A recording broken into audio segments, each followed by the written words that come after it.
The worst offer that I've gotten, Corbin Carroll, Sapphire Rookie Green Auto. The return that I got offered was a Austin Riley Topps paper rookie card. Base. Not a vintage stock, not a black, not a light blue. Base. Welcome to the Hobby Handbook, your weekly dose of news, deals, and data from the world of sports cards. Hosted by Alex, aka Clever Cuban Cards. New episodes every Thursday. Look for more Clever Cuban Cards content over on TikTok and YouTube. Check us out live on Whatnot every Sunday and Wednesday. All right, welcome back to another episode of the Hobby Handbook. We are here. Have a really great guest today, but before that, have a few business updates and things that I want to talk on. The first was we did our first eBay live stream, and I think that I'm going to be chatting with Mike and the guys at SCN today when you guys are listening to this episode as well about it, but I want to talk about some highs and lows and overall what my experience was. I think it was really positive. We had a solid room. It was generally between 80 and 120-ish throughout the night, which is basically what I get on Whatnot, which I'm very pleased with. It was an SCN takeover. We are going to be doing another SCN takeover next Wednesday. That is Wednesday the 28th at probably 6 o'clock. We'll schedule that and I'll have some info on that very soon. But we'll be doing another takeover. That's just going to be a baseball stream though. But it was really good. It took a lot longer than I feel like it should have. I feel like the fact that eBay when you do extended bidding, which basically is if somebody bids with less than a certain amount of time on the clock, it resets the clock back to a certain point. On Whatnot, I have the customizability to make it 3, 5, 7, 10 seconds for extended bidding. So I have it set to 7 seconds. eBay, you can only do 10 seconds. And I feel like that plus maybe just some, platform quirks or, me being a little slower starting my next auctions, etc., made it much slower. It took us 3.5 hours to do our stream, which normally would have been about 2 hours. So that was definitely longer than it should have been, but we'll see what next Wednesday looks like. And we'll have more info on that coming out. Make sure to follow Clever Cuban Cards on socials. But I want to talk about some highs and lows because like anything, like any of our live streams, we had cards that sold for really big dollar amounts that maybe don't necessarily comp for that much, and cards that maybe sold for really low dollar amounts that comp for a lot more. Some examples. We're going to start with the highs, then we're going to talk about the lows.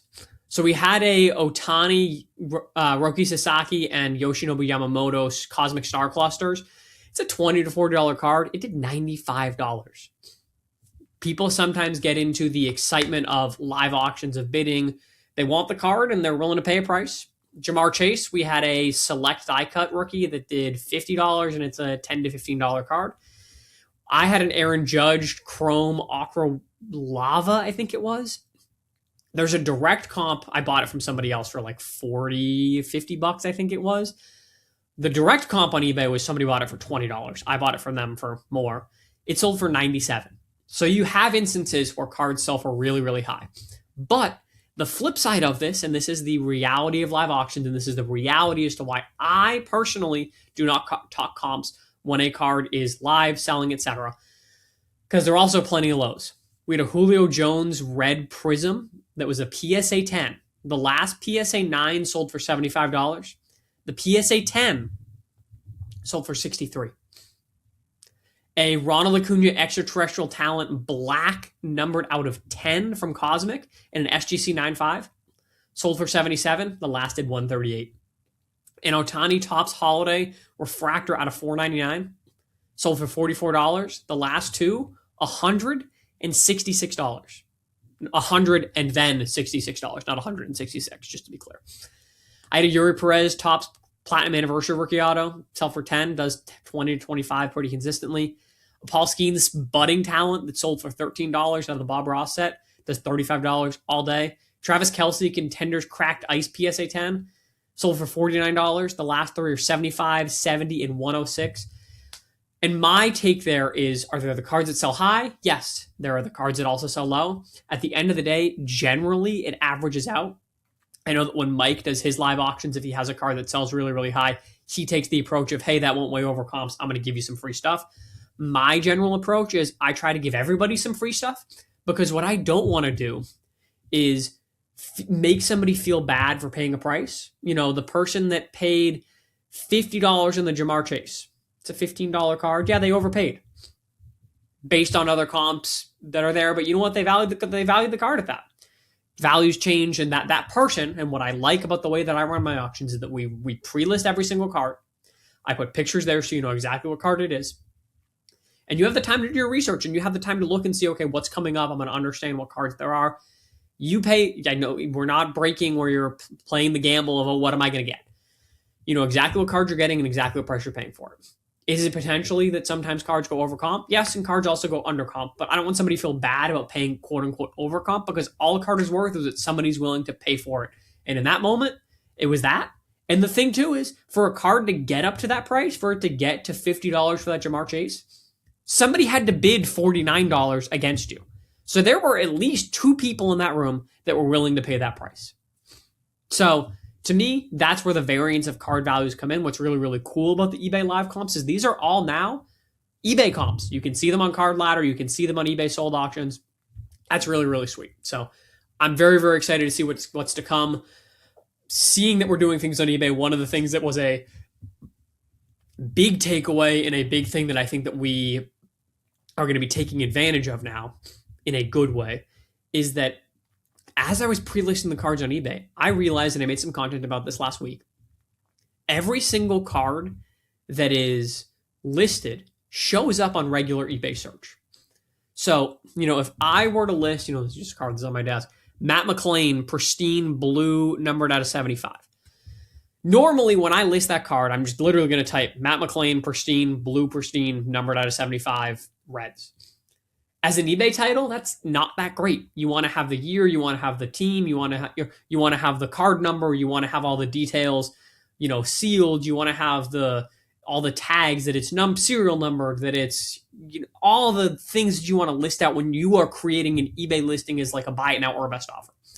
And the thing is, that then gets really, really time intensive, which is why I have finally invested in a card scanner. And now I posted a video about this today. I posted a video yesterday, and then I also had a more in-depth video that went up on YouTube today. And a lot of people that say, oh, it's not a card scanner, it's a light box, which technically it is. If you guys are watching live, you can see, boom, lights are on.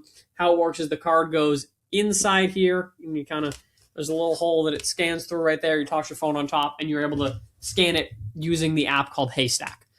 Now, it's an expensive light box. It was $400. I know, and from talking to Haystack, they basically said, hey, we are currently making this in the US ourselves. We are struggling with scaling up the operation in a way that's going to enable it to cut down the price, and also scaling up the operation in a way that is allowing us to have enough that are available for the general public. So you can still use a regular light box. You can go to Amazon and buy a $30 light box. It might not work as well because the whole thing with it is it's designed so that, it's got this little, it's at the exact right angle so that it's truly a flat top down picture of the card. So there's no warping, none of that. So it's designed, it's got a Bluetooth shutter that you're able to take pictures with so you don't have to tap the phone screen. I like to tap the phone screen, at least right now, but it's still working on the work process and the workflow. But what's really big and why I made this investment, one, it will keep the scans in the exact order that I put them in so that then it's working from me doing my listings, I run them in exact order. But two, and where it's very, very important, is when I'm selling cards on eBay Live, this will get all the eBay information. It will do the serial number. It will add all of the relevant eBay tags so that then I can import those to my store and turn them into an eBay Live listing. Still working on getting myself Clever Cuban cards set up. Until then, we'll be doing stuff on the SCN page. I'll have more information on that soon. I'm very, very excited. I know that there are lots of good options in terms of scanning and this and that, and I'm still looking into all this and that, but I'm thus far generally pleased with the Haystack from what I've seen. Need to see what it's going to cost in terms of, a longer term business plan, but we'll work that out. Speaking of selling cards, something that I have officially created, if you are looking to sell cards, I need inventory. Specifically, I need slabs, nicer singles, etc. $5 to $150, $200. More expensive on the slabs, lower on the singles, but we'll still look at solid singles.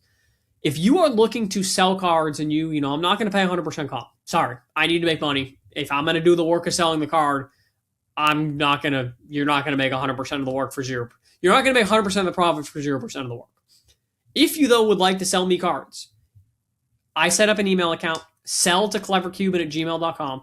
What's going to happen is you will get, if you email sell-to-clevercuban@gmail.com, you will get a automatic reply saying, hey, thanks for reaching out to us. Attached or linked in that email is a spreadsheet. Open that spreadsheet up.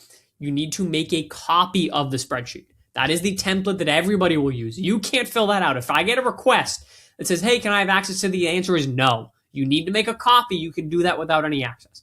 Make a copy of the spreadsheet and then fill it out. Put in the cards that you're looking to sell. Comp the cards out and give me what the comp value of the cards is. And then what you're looking for on it. If I'm interested, we'll get back to you. If I'm not, then I'm not interested and move on to the next seller, list on eBay, etc. But I am looking to buy cards and need more slabs. That has definitely been the hardest thing for me to keep up with. So if you've got cards that you're looking to move, feel free to reach out. Sell-to-clevercuban@gmail.com if you want to sell us cards. Speaking of cards, yesterday was the pre-order for Topps Stadium Club, one of my favorite sets of the year. Very, very excited for that. Very intrigued to see what the product looks like. They did change the format. It was way cheaper than last year because it's only one auto per box versus two autos per box. But get a hobby box for $120. That's pretty good. $120 for the hobby box, guaranteed auto. I was able to manage to buy a full case, so I got 16 boxes that we'll be doing live on stream on release date. And then I also got myself 4 boxes that I'm going to do for some content. So 20 boxes in total. I saw some people like Jim from THX Cards that we had on the podcast a few months ago was saying that he wasn't able to get any boxes, that they sold out too quickly. And I was like, dang, I was able to get 20. And I just click add to cart. I mean, I'm on the website at 11 o'clock, refresh. But I was able to get 20 boxes, full case, and then I did a second order with 4 boxes. So really, really excited for Stadium Club. I feel like that is going to be a really solid set. Always a lot of fun. 16 boxes is going to be a lot for Rip and Flip, so we're going to have to figure out how to do that quickly, but should be a good time. Then the last thing that I wanted to touch on before we jump to our sponsor, Arena Club, is, I don't know if you guys saw, Topps has announced that they are officially ending the Montgomery Club membership program. If you aren't familiar with Montgomery Club, it was a exclusive membership that basically you would buy at the start of the year, normally in January at some point, and you would get guaranteed access to certain products. So you would be able to then say, okay, I'm going to be able to get museum collection. I know that I can get a box. Previous years, you were guaranteed to be able to buy Cosmic Chrome. I was able to buy a case of Cosmic guaranteed, had no concerns about being able to do that. That was no longer the case this year. They definitely trimmed down the number of offerings and the quantity as well, like museum collection. You could only buy a single box. You couldn't buy a case.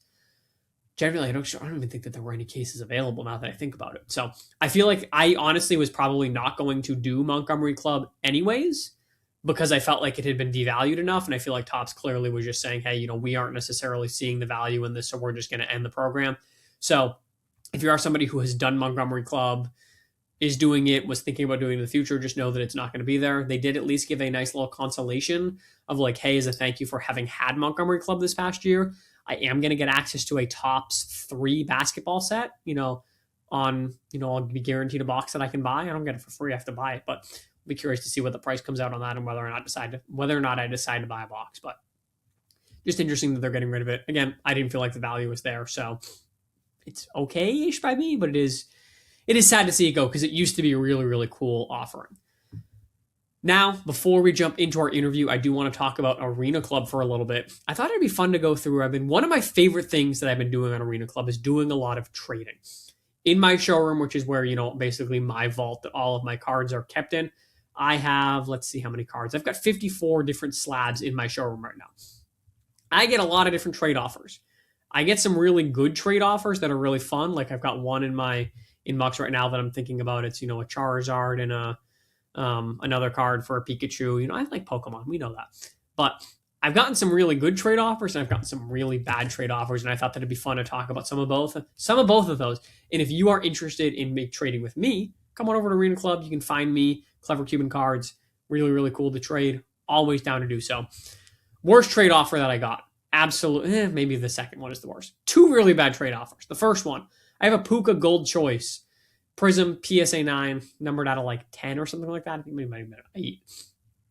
It's like $175+ card. It's probably worth more than that because that sold towards the beginning of the season, and he's been the best wide receiver, maybe the second best because JSN might be better, but one of the best wide receivers in the league. I got offered to give away that Puka. In return, I would get a $20 Victor Wembanyama Select, a PSA 9 retail blue prism, a Tua Tagovailoa tricolor select die cut, and a PSA 10, which is a $15, $20 card, and an Anthony Richardson blue hyper optic rated rookie PSA 9, which is a $10 card. So we're talking like at most $50 for a $175 card. The worst offer that I've gotten, Corbin Carroll Sapphire rookie green auto, numbered out of 99 in a PSA 10.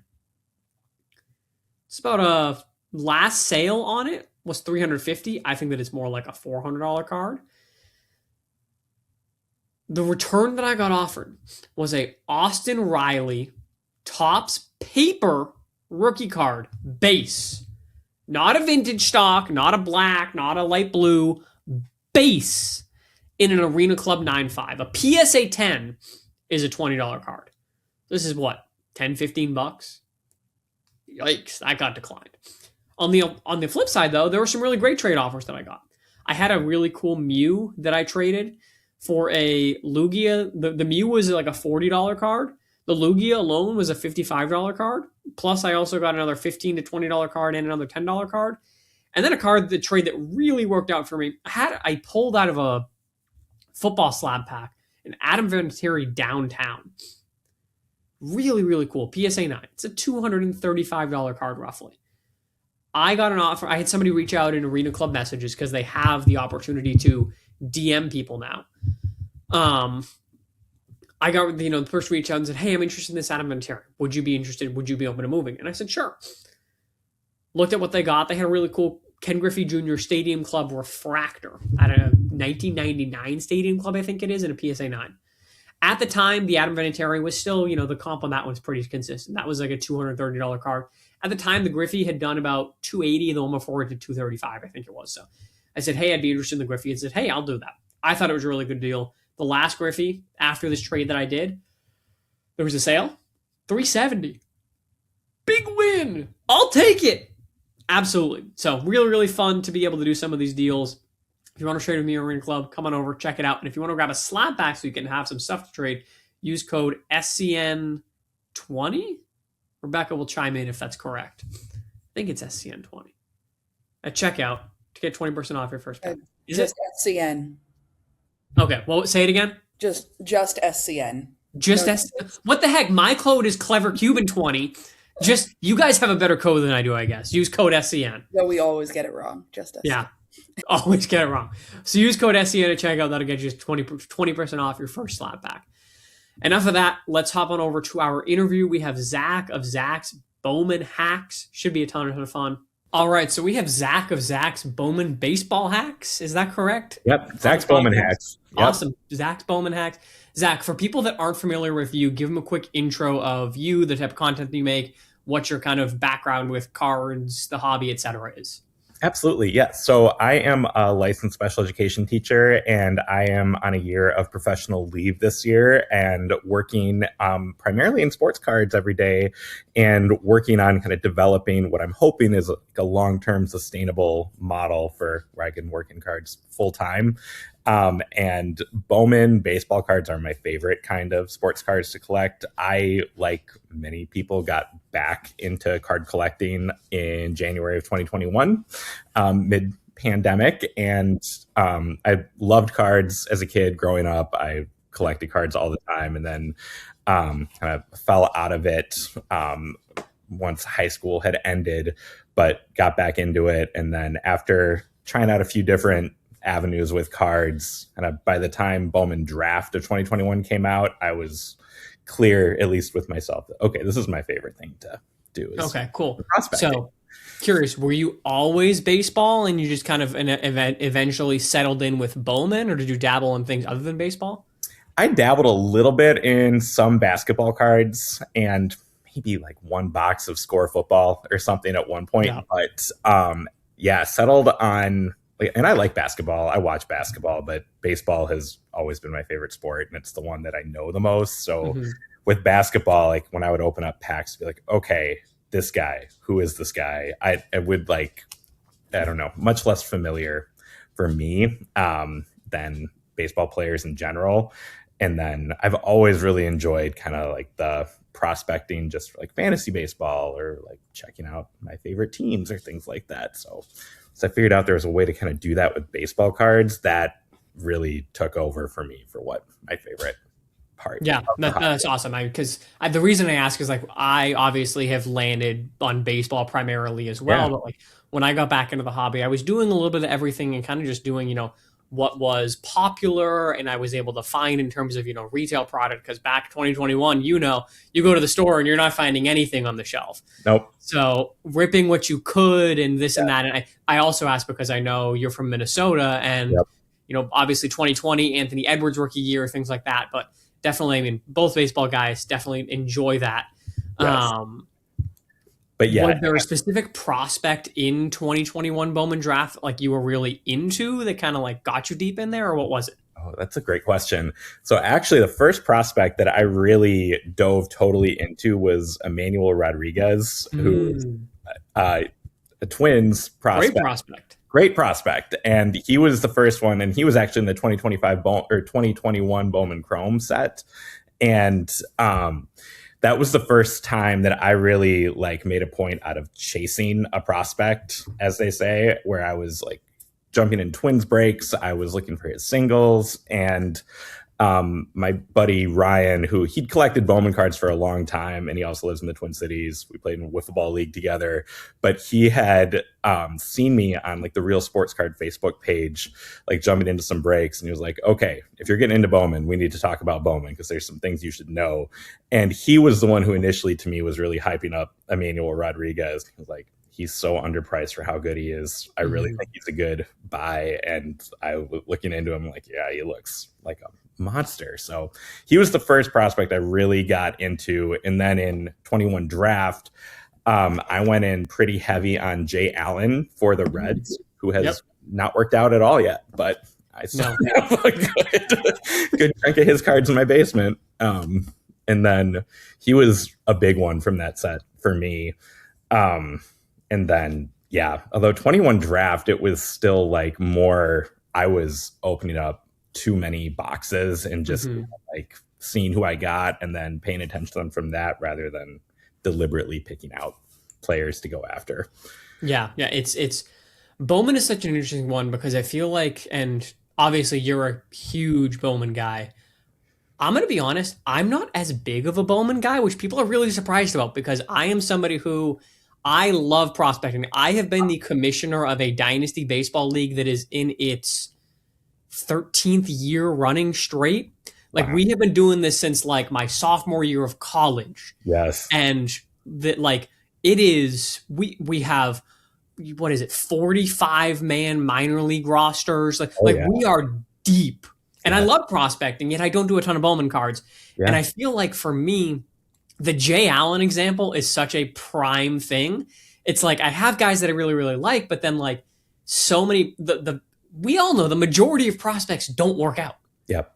You look at prospect lists, you look at prospect rankings and we talked about it a few weeks ago of like looking back at like the 2017 ranks. So many of those guys were just not anything. And I feel like so often like there's so much hype and excitement. And if you pick the right guy and you buy at the right time and sell at the right time, it's a really, really cool kind of, up and down roller coaster market that you can engage in.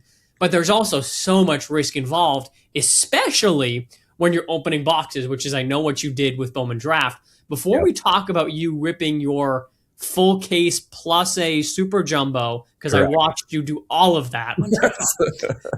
What were your going into this year's Bowman Draft?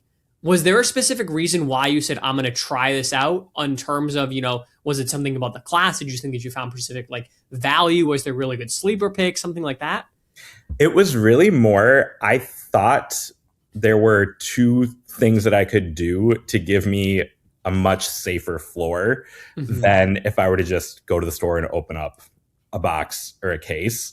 And it was somewhat of an experiment, but one that I felt pretty confident in. But one was, so I used a ton of those Red Rookie Redemption baseball cards to cash in for fan cash, and I was able to get them for like $71 each, which equated to $100 in fan cash, basically. Mhm. So I used all of that on all of those draft purchases.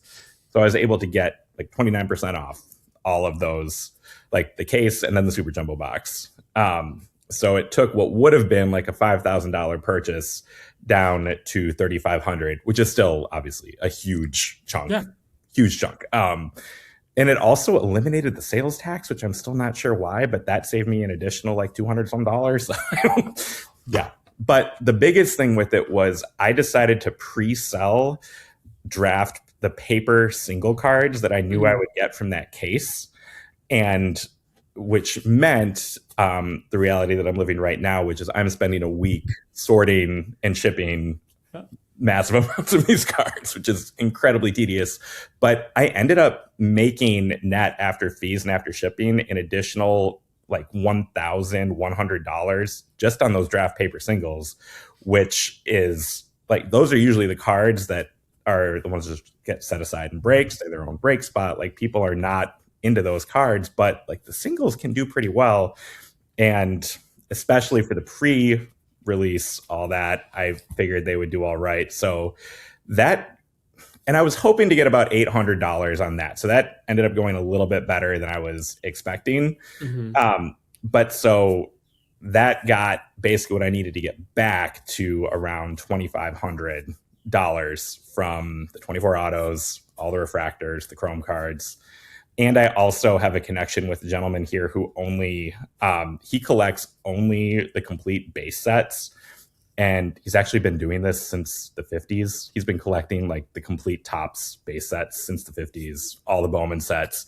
And he found me on eBay a couple of years ago and had said like, hey, you look like you probably just want like the numbered cards and the cool cards. I just want the base cards. Can we work something out here? So I collated all the sets for him for Bowman, Bowman Chrome, Bowman Draft, and then Topps Series 1, Series 2, and update every year, and then give him those base sets and insert sets. So I knew like that would probably get me around like $350 or so too from doing that. So I was thinking like, okay, I'd need it to just not be 23 bad base autograph cards, and this should work out.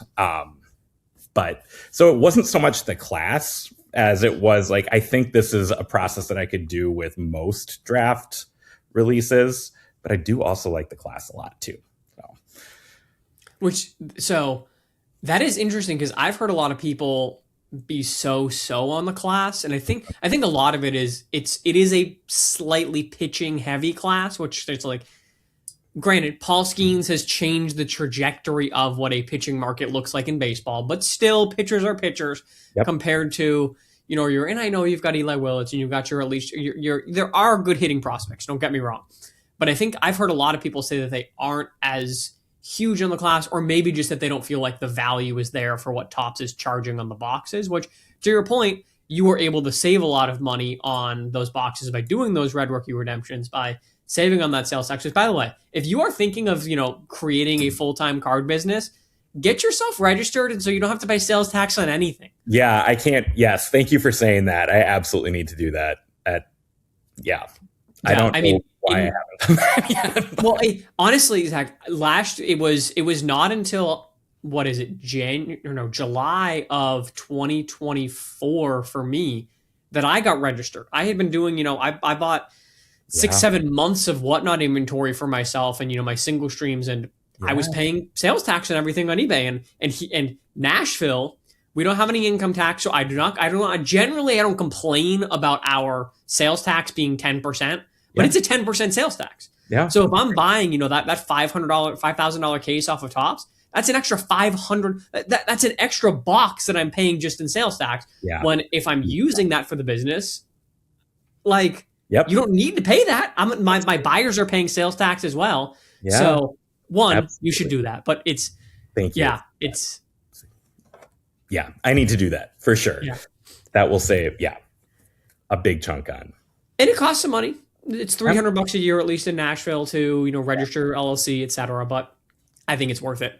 How much time, you said you're going to spend like the better part of a week? Yep. How long is it taking you to sort through just the sets, not even counting selling your other cards, etc.? What is your time investment looking like here? Yeah. So for the chrome sets and the insert sets that I put together, those I was able to do in probably like an hour and a half or so, just putting together the base chrome set and the insert sets. The draft paper is so much more time. I can like fully sort a case of draft paper in about 6 or 7 hours, although I think I'm getting faster at it the more that I do that. This time I think it was closer to 5 hours that I got this one totally sorted, but that does not include like the shipping time, which is going to be it's today and tomorrow probably. But it is always tough with, and I get this question a lot in terms of my card business, because I obviously talk a lot about how much money I make and show the behind the scenes and this and that. Yes. And one of the questions that I get all the time is like, how much time is this stuff taking you? Like, you can tell us that you're paying yourself X amount of dollars, but like, what's your hourly rate? Yeah. And it's tough because on one hand, like, I'm sure that you look at the amount of hours that in theory you have to put into Bowman Draft and you say, dang, the amount of profit that I'm making directly off of this case for the amount of hours that I'm putting in is not a great hourly rate. Let's be honest. Yeah. Nope. But it's also this like, and this is, for me, sourcing of inventory. I'm sitting on the couch watching TV with my wife while I'm sourcing inventory. Yeah. I'm sure you can, sit in the living room with the kids or be doing things while also doing this work. 100%. And so it's a weird balance that, like, on one hand, yes, it's taking you hours and hours and hours to make a little bit of money. Yep. But it's also like a different type of work. It is. It just is. No, and that's totally it. It's like I would probably be hanging out and watching a show like after the kids go to bed for an hour, or watching a Timberwolves game after the kids go to bed for an hour, and not sorting cards. I might be like, I don't know, like doom scrolling on my phone or something. Yep. Like I don't consider that time that I could maybe be putting towards like other business ventures or something like that. It's really like, I enjoy it, and it is a different sort of, like, in my mind, classification too for, And I really like the part about, like, with those base paper cards, like, I can then go around and use those profits to buy maybe 1 or 2 cards of a guy that I really like, which can get a really solid return down the road for a very minimal amount of additional time too. So in my mind, I don't know. With my current schedule right now, if it's time spent during the day, I do feel some of that pressure. But like every night, like after the kids go to bed, like it's usually 1 or 2 hours of like I'm doing card stuff. I'm either scanning cards or listing cards or sorting cards or shipping cards, and like it just doesn't faze me too much. Like, and if that's like overtime work, like it doesn't bother me at all. Like the way that writing IEPs after school hours would bother me. But, no, absolutely. And it is, as you continue to grow your business and this and that, one of the things that I I enjoy buying cards. If you don't like buying cards, you are probably not going to be very, very successful trying to turn cards into a full-time job. Nope. But like, I enjoy buying cards. I enjoy sorting cards. I enjoy making content, all of these things. Yes. But it also, to some extent, then becomes what are the things that I have to do versus what are the things that like I can in theory outsource to somebody to then free up that time to do other things. Yeah. You mentioned, scanning cards. I know that your selling of your sets is something that has helped you a lot, but also then you're looking to sell the individual singles that you hit. Yes. What do you use? Now, we are recording this before I recorded the intro, so regardless, you wouldn't have heard it, but I posted a video yesterday about getting I call it a scanner. Some people are getting in my DMs about, oh no, it's not a scanner because you're using your phone to take the pictures. It's scanning cards in my mind. I don't care what you say. Is it the Haystack one that you? Yeah. Yeah. Yeah. So what do you use though? I'm curious. Yeah. So I use the Ricoh 8170, and then I now have a Car Dealer Pro subscription. Yep. So that's been my setup. And I got both of those towards the end of December. So really this month up until draft came out has been me kind of figuring out what my process is going to be for, which cards I choose to scan, when I'm going to spend time uploading them, shipping them out. But that system has worked super well for me. And I know I've been in a couple breaks with Haystack, and like Grand Salami uses Haystack, and it's fantastic. The card images are super sharp. So I can, see why it's been a good fit. For me, so like for your Bowman Draft case, the Ricoh is perfect because being able to do the auto feed where you just put a stack in and it will, scan all of them at once is amazing. Yes. For me, the challenge that I worked through in terms of my business, and it took so long to maybe figure this out, and I'm still working through all this and that. But for me, I'm scanning for pre-listing my cards for my live streams, whether it's on Whatnot, eBay, etc. Yes. And the thing is, I have 20% of the cards that I sell, so 1 in every 5 cards is a slab.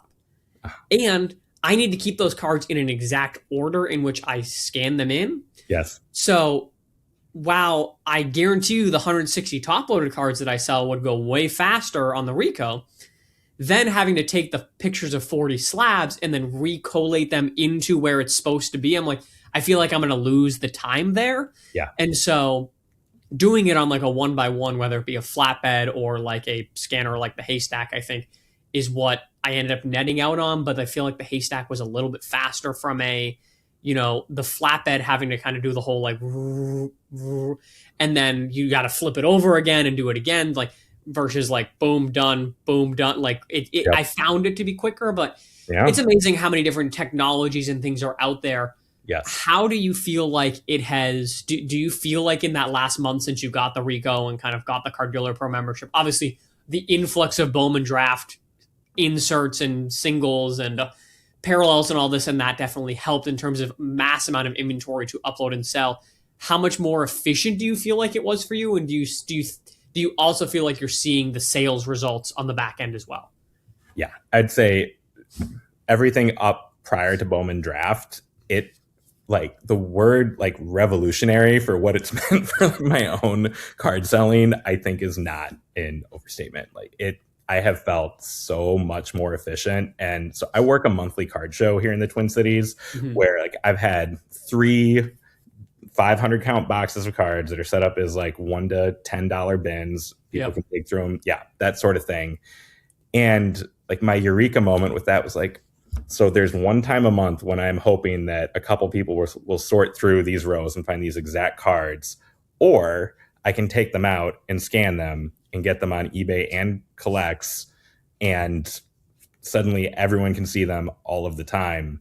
And so I started doing that, and I just pulled out, like, I don't know, maybe one 3,200 count row worth of top loaded cards and started posting those. And I'm also trying to keep them in order because they all get their little SKU numbers, which, yeah, that's important. But yes. But the sales for that have been crazy. And it's mostly because my own eBay selling prior to getting the scanner and Car Dealer Pro, I just wasn't listing cards that were worth below $5 because the amount of time to like take the picture. Not worth it.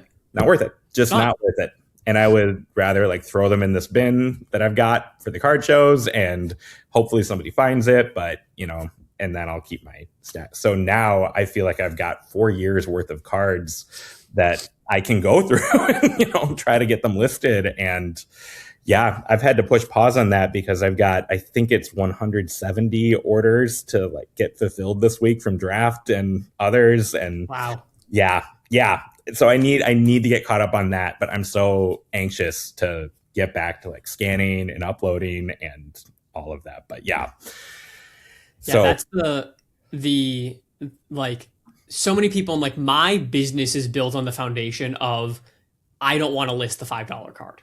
Yeah. Truly, like and I have the benefit of being able to have an audience for live selling where you're able to like just, and granted, I list the card, I take the picture, I do the title, but like being able to just put it on screen and guaranteed it's going to sell, whether it's for $1 or $50, it will sell. Yeah. But the people not willing to do that, some people look at it and they say, oh, well, those people, like if you're somebody who enters a ton of breaks and you end up with a bunch of bulk, like just get a scanner and do it.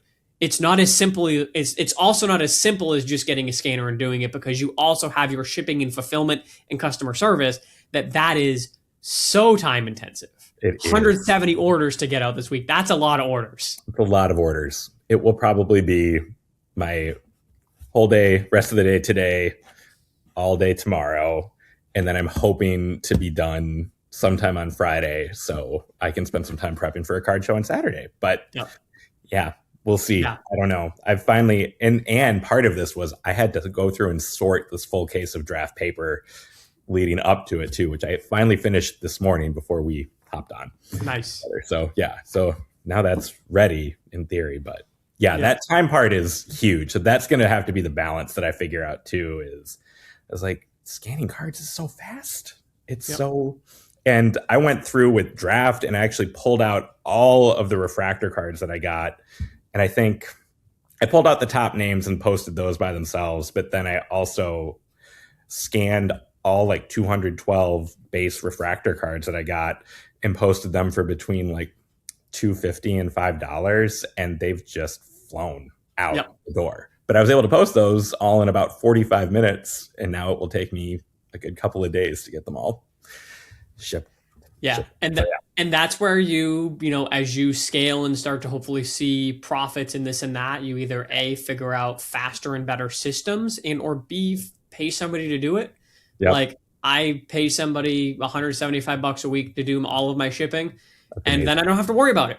And for me, in all reality, it's 4 or 5 hours. That's not that much time. Yep. But 4 or 5 hours out of my week when I could spend those 4 or 5 hours doing something else that, like shipping, anybody can do it. It's literally taking, especially with the way that I run my business, it's you need to pull card number 18 and put that in the package. That's it. It's not, you don't need to do, okay, is this the right player's name? Is this the right parallel? It's literally, you take the number and you put it you don't need to know anything about cards in order to do my shipping. Yes. So for me, anybody can do it.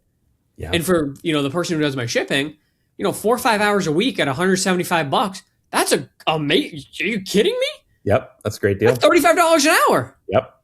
That's pretty good to get to just play with sports cards for 4 or 5 hours. Absolutely. So great idea. But it's a matter of scaling. And that's one of those things. For my first year that I did my card business, selling singles, doing my live streams, etc., I did all my own shipping.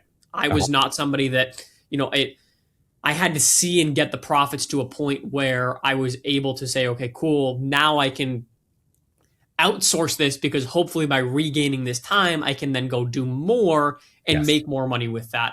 Where do you feel like you are at in terms of your kind of journey and figuring out whether or not you can turn this into from a profitable hobby to a profitable career? Yes. I think so. I feel much closer to it after these past few weeks of really figuring out how to turn profits with low end cards, because that part, besides like draft paper, because that's kind of been my thing for a while. Yeah. It's like I said, it's just not something I've delved into.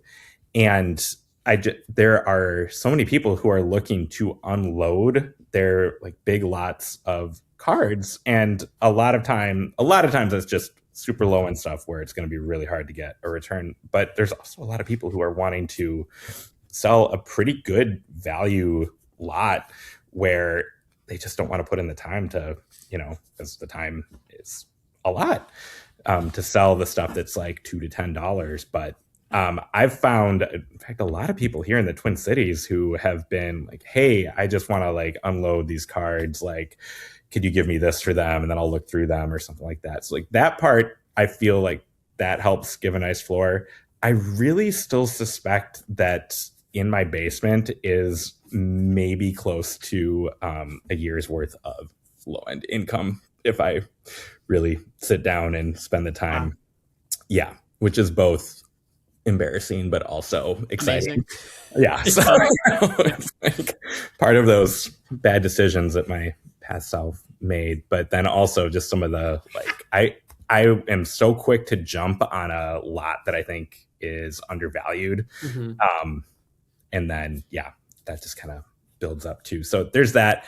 And then really this other big piece of it for me, and March and April are going to be very interesting for this, but like I've been trying to make some very deliberate investments in specific prospects. So what I'm really excited about, March, April, spring training, I've been with my Bowman prospecting, really trying to target players who I believe will get called up this year or see a big spike this year.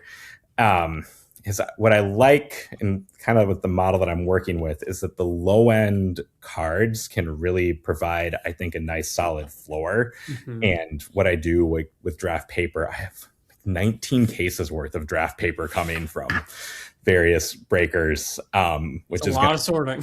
It's so much sorting. It's going to be so much sorting. But like, buying them in bulk, I've been able to get them for like $50 a case, and it's just like that I think is going to give a really solid floor. And then also these lower end lots that I get, and then the higher upside plays will really be with the prospects that I'm targeting. And that's what I've been a lot more aggressive about picking up cards of specific players, which, and again, like Bowman, it's always risky. It's always, and like pitchers, also, the injury risk with pitchers is always there and really high. But one of the things, I target a lot of pitchers in my prospecting, because one of the things I really like about pitchers is you can get a guy who is dominating in the high minors at AA or AAA who has a $5 base autograph, like a guy like Ethan Petco for the Houston Astros. Like you can get, whereas like if it were a hitter who were performing that well at AAA, it's really hard. No. But if the player gets called up, like there's still going to be a nice spike. But then if a pitcher gets called up and does well, like we saw with like Trey Savage, Cam Schlittler, Chase Burnt, like all these guys this year, like the markets can go insane. And I also feel like pitchers move a little quicker oftentimes through the system. Like it's not like unheard of to see a guy go from high A to the majors as a pitcher. Yeah. As a batter, that's a lot rarer. It happens, but yes. But I agree. And like what happened with Trey Savage this year, like that just doesn't happen with hitters in the same way. And I think just like the nature of our modern baseball game, everything favors the pitchers. Like it's the spin rates are up, the velocity is up, and pitchers have this advantage when they get called up that the major league hitters have never really seen them before. Yeah. And it's whereas hitters have the opposite. They're suddenly trying to catch up and hit the best pitchers that are on the planet, who they've never seen before. And like even like Roman Anthony had a little bit of a slow start before he started crushing it. Like it's so I just think hitters I'm almost always trying to sell either when they see a bump during the season or at call up. Whereas pitchers, now this is really hard for me to do. But pitchers, I am now like trying to deliberately hold some of their cards until they're actually pitching in a game, because like Chase Burns, this was so crazy, but like he gets called up, he's playing the Yankees, he strikes out the side in his very first major league inning, and in that moment his market went insane. In that moment, like his final stat line for that game wasn't actually all that great, but he struck out the Yankees. And but so I don't know. So like things like that, I'm trying to put myself in a position where I have a pretty safe floor, but there's this upside potential that I can try to capitalize on too. But so like really, like for me, I have realistically probably until like July or August to really figure out whether or not, like technically I have to let my school district know by February 1st if I officially want to come back. But I feel like I will have a good idea of whether or not like I am onto repeatable systems here by July or so, and see where that goes. Do you feel like there's any? I know one of the questions that I get a lot is like, where do you sell your cards? And for me, it's, Whatnot, now eBay Live, etc. Yeah. Is there any specific like marketplaces or places that you feel like have been particularly successful or not successful for you as you're trying to scale up your business? So eBay has been the most successful one for me. Yeah. And that's the one I've gone after the most. I also, these monthly card shows that I do have been really nice. And one of the nice things about being primarily Bowman is 90% of the time when I'm setting up at a card show, I'm the only person setting up Bowman cards there. So there just aren't that many people like selling primarily Bowman cards. So that's been a nice niche element to Collects has I just really started selling on there over the last 3 weeks.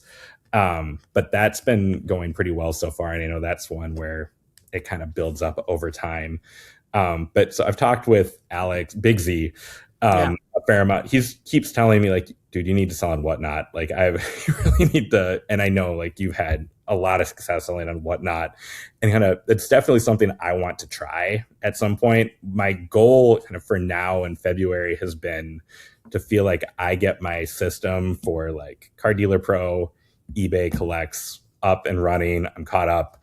And then I want to start kind of exploring Whatnot too, because it sounds like, it can just be great. Well, I think you're right for doing that. One of the things that I think that obviously Bigsy has done great with everything that he's done. But I know that one of his challenges that he has talked about is the like ebbs and flows for himself of like, he gets in Whatnot inventory, but then he sells it all. And then it's like weeks until he's able to do his next stream. And I really think, I think that for me, I actually, when 2023, so a full year plus before I started selling on Whatnot, I went through the process. I was approved to be a seller. I, was ready to go live. Like I could do it, but I just never did it. And I'm honestly kind of glad that I did not. And I waited until I was a bit more established and I had a better footing in terms of inventory and, my content creation goals and all these types of things, because I really think that having a system and process in place is incredibly important. Being consistent, showing up, it matters. Yeah. Yeah. So. Yeah.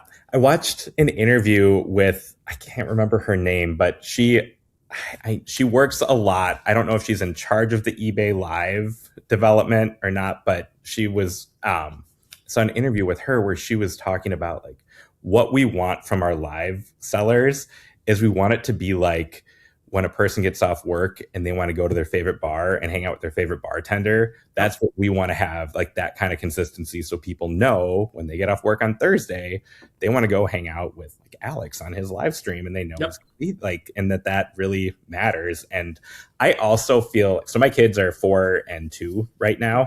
And it is so hit or miss for me, whether or not at the end of kid bedtime in a given day, whether or not I'm going to have the energy to like hop up on like TikTok Live or do like whatever projects I've been dreaming about doing all day. And I want to make sure that I'm in a place where I can dedicate like that kind of consistency to really be like, okay, I can commit to this. I'm going to give it my all, like, be it Thursday nights at 8:00 or Sunday or something like that. And I think I can get there, but it's going to help a lot if I can get caught up on other parts. I think one, you are, that statement of wanting it, people like I will be, I stream tonight when I go live at 6:00 Central Time. Yeah. Generally, I have 10 to 15 people that are just sitting in the room waiting for the stream to start. Yeah. No, I have not clicked go live yet. I have people that, because they know Wednesday, 6:00, Alex is live.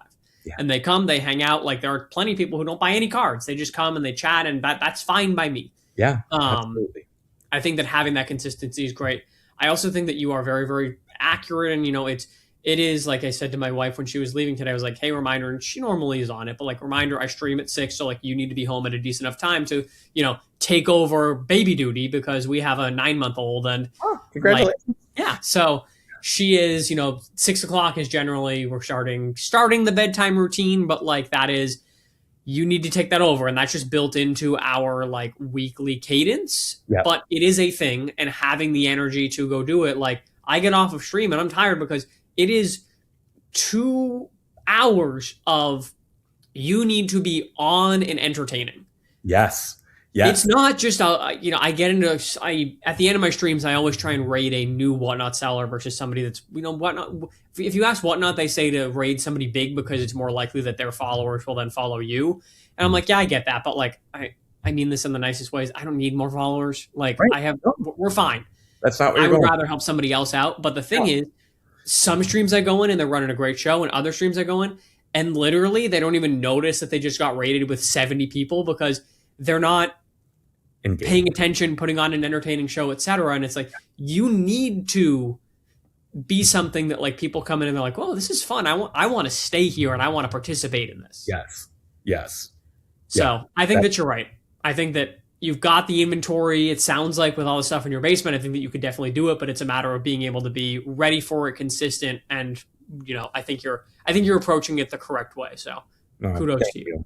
Thank you. Yeah. And I feel like right now, one of my goals with this whole year was just like really finding myself craving that ability to kind of be somewhat fluid with my time and, knowing like so I've gotten older, I've become slightly more like on the introverted side, just where like I recharge and get my energy. And I love engaging with people on like live streams and like going out, hanging out with friends, all of that. I just like, I get my energy recharged from like that downtime by myself and making sure, I don't know, there are a lot of times where like I will be super happy to just set up and scan like 300 cards in a night and just sit down and go through the monotony of like getting those all posted. But like, that's what I want to do. And that can help recharge me. Mm-hmm. So knowing that I can do that and get like the cards out there and then like, I'm done. I can recharge. I can do whatever. It's a good fit right now. And I really like the potential of Whatnot and think. I agree with the one of the best things about being self-employed is I work from home and I'm in the house generally alone from 8 to 4. Like, yes, it's amazing. And that has been my setup. I posted about this, but like my wife recently lost her job and my kids lost their daycare. So like right now, chaos. It has thrown it has changed the plan for what my day looks like a lot. But also trying to lean into that part of it too, with like, okay, it's kind of nice to get to have this extra time with the kids. And like my parents are in town and are around and like they're taking both kids today too. So, so we can do this and I can spend the rest of my day shipping cards out. Yeah. And hey, one of the things that I do all the time is, and granted, I pay my wife for it, but I'll put her to work. If we're on vacation, I don't have my shipping guy, but I bring cards to sell. I'll be like, hey, you want to make $100 and ship some stuff out? She's like, absolutely. Like I can go buy myself some earrings and not have to worry about where it's coming from out of our budget. Yes. Yeah. Like absolutely. That's having her help with things. Yeah, I know. I'm thinking about proposing that when she comes back, see if she'd be interested. It'd be fun. Yeah. So the last thing that I wanted to talk on with you was with that kind of, we talked about the card selling side of turning Zack's Bowman Hacks into a full-time gig, et cetera, et cetera. How do you feel like content fits into that for you? Because honestly, I had, you are up and coming. I've been getting a lot of your content lately, which is a good sign for you that it's hitting, people's algorithms for you pages, et cetera. Yeah. How do you feel like content fits into the long-term picture for you, if at all? Yeah, I think it does. And right now, like I've thought about trying to get into I would love for that to be part of the equation right now. I think like grand total, I made like $1.36 off TikTok so far. So it has not been, it's definitely been like a for love of the game sort of thing so far, which has been great. But I also think like it could be a really enjoyable avenue to either like be it like selling some products on there, like top loaders or like count boxes, things like that. Like that could be a lot of fun. I would like that to be part of the equation and for that to kind of also help boost some of the floor too. I'm trying, like right now I'm not counting on it in some way. But I also know like there's the potential for that to be a really nice part of the equation too. So my goal right now is just kind of keep like trying to create content that people find helpful or entertaining and just continue to grow and see where that goes. But also I do want to dabble into some of like the, selling some TikTok shop items and just seeing what happens with that and giving it a try and doing it in a way where, it still feels like authentic and all that. And also, I do think a lot of people I don't know. I've had people reach out to me and be like, hey, I have a desk that is covered in cards and I do not know where to start. What should I do? And I'll be like, okay, you should go to your LCS. You should get this 5,000 count box. You should get some labels. And we've talked it through, but I don't know. That's how I was when I got back into it too. I had a desk covered in cards and I didn't know where to go. Still do. Yeah, exactly. Still do. 100%. So those things, I'll feel good about it if it feels like things that are genuinely helpful for people. Yeah. I think that that's great. I think that I also would be, one, just the content side. And I know that, we talked about Big Z about this on before. He mentioned it when he was on the podcast here, that he's like, one of the things that helps is people buy my cards because they watch my content. They go to my page and they say, oh, hey, I'm going to look to see what he has available for sale. Oh, he's got this cool, Twins guy that I like. I'm going to buy him. Yes. Having that brand, I think that as more and more cards are printed, I think that as more and more people are trying to do live selling, are getting, card scanning is becoming more and more, accessible to the masses. Mm-hmm. There's going to be more and more cards that are listed. People are doing those things. You need to find ways to set yourself apart. Yeah. And I think that content is a great way to do that. Yeah. I think that that's a great without a doubt, the potential utilization of TikTok shop stuff is definitely really, really cool. I think that it's as you said, wanting it to be authentic and finding kind of the fine line of doing the right things while also not feeling like every other video that I'm making is a TikTok shop video, because I feel like that can be tough sometimes as a viewer. Yes, it can be a turnoff. Well, and and this is about TikTok in general right now. I feel like TikTok has leaned very hard into the TikTok shop. Mm-hmm. Understandably, I'm sure they're making a lot of money off of it, but I feel like 1 in every 3 videos on my For You page is a TikTok shop video. And I just scroll past it. But what that does from a content algorithmic standpoint is that then says to TikTok, hey, Zach's not making TikToks that are engaging, and therefore I'm just going to scroll past it, which then hurts your metrics on everything else. Totally. So despite having almost 70,000 followers on TikTok, I barely do anything TikTok shop wise. Yeah, what I do though is I make sure that I have a showcase on my profile that people can go in and say, okay, cool. I'm looking for bubble mailers or a thermal label printer or whatever. And they can find those things. Or on my website, I have, links to an Amazon storefront where people can buy it. And I get, a little bit of a 3% kickback from Amazon or whatever for those affiliate links. That finding ways to do it passively, I think has been the big win for me. Yes. Really just focusing on putting out content that makes people feel like they can trust the Clever Cuban Cards brand and then come out and say, hey, I'm going to buy a card. I'd rather pay $4 for this card on Alex's Live than $3 for it on eBay because I'm having fun while doing it. Yeah, absolutely. And that trust piece, that's huge. It's huge. It's massive. And that is something that I always want to keep centered with what I'm doing and with the content that I'm creating, that it's geared towards, giving people information that they can trust, and then also not making it feel like I have the viewer's best interest in mind with what I'm. It's and I say this all the time in regards to people buying cards from me. And, in my intro today, I talked about some of the highs and lows of sales from our first eBay live stream, et cetera. But it's having people know that they can trust you is, I think worth more than anything. Whenever I get people that are like, oh my God, this card arrived damaged, or this card didn't arrive, things happen, mistakes happen, et cetera. What's the most important thing in my mind is that you make it right. Yep. And I say to people when I'm buying cards for them or whatever, and I'm like, my reputation and my name and brand is worth more than every single card that is in this house right now. And 100%. there are tens of thousands of dollars of cards Absolutely. in this house, and it is worth significantly more, because if you lose that trust and you lose that like standing that people have and perception of you, Yes. it's all going to go away. Absolutely. Yeah. Absolutely. Yeah.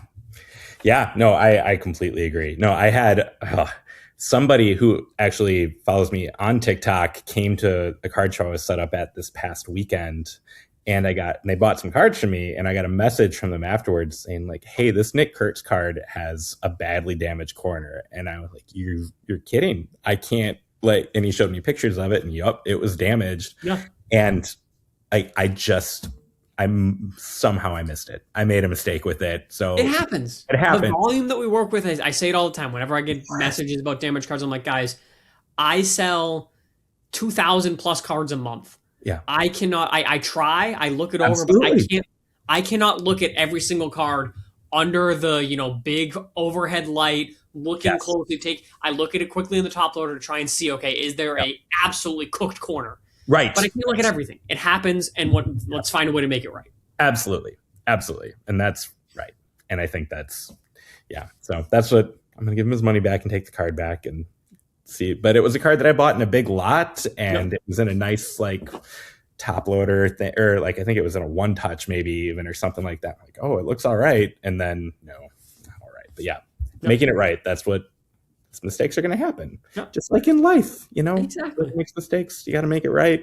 We move forward. Yeah. Yep. As Hannah Montana says, everybody makes mistakes. Everybody has those days. Absolutely. That is a theme song in our house. We play it often. Yep, it's true. Yep.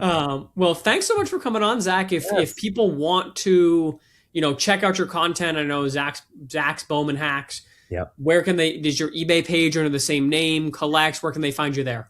Yep. So, Zach's Bowman Hacks on TikTok. It's Zach's Bowman Hacks on Collects. eBay, I still have his ZEUSTIS01, but I think I need to just switch that handle. So it's Suggestion. Yeah. Get a link tree and just put it in your TikTok profile, and then people can find your eBay, Collects, all that jazz. just going to make a quick note of that. Thank you. Yeah, that's what I'm here for. It's a great idea. I appreciate it. Great. Well, yeah, I appreciate you coming on, Zach. We'll have to have you back sometime in the future. Maybe as a precursor for another Bowman release at some point in the future. So that sounds great. Thank you so much for having me, Alex. It's awesome. great. Yeah, we'll talk soon. Sounds great. All right. Thanks again to Zach for coming on the podcast. It was a ton of fun. Even though I'm not a huge Bowman guy, I do enjoy Bowman. So it was fun to hear his perspective, and I hope that he continues to find success in scaling up his card business. It's always really cool to see people chasing the dream and hopefully realizing it. That is it for today's episode. I'm hoping next week to do a little bit of a Q&A focused episode, maybe mailbag, stuff like that. I'll post a video on socials, but in the YouTube podcast, Spotify, whatever comments, if you have a question that you would love for me to talk about on the podcast, drop it down below. Would love to be able to answer your questions. That's the whole point. This is called the Hobby Handbook after all. We're supposed to be educating and helping you. So what are your questions? Would love to hear those. Make sure to tune in to next week's episode so that you can hear your question answered. We'll catch you guys next week on Thursday.